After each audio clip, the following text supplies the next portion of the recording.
जर तुमच्या झोपेचे ठिकाण थंड असेल तर तुम्हाला वाईट स्वप्न पडण्याची शक्यता वाढते.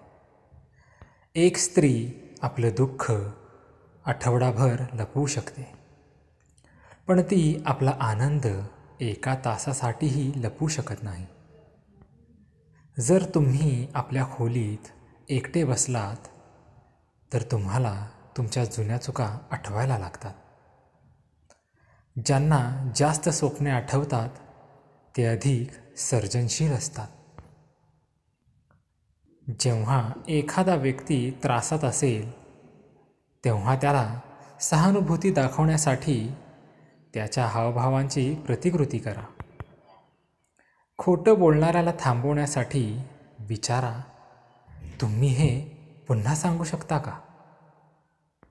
जेव्हा तुम्ही दुःखी असता तेव्हा तुम्हाला वाटतं की तुमच्या भोवतीचे सर्व लोक आनंदी आहेत.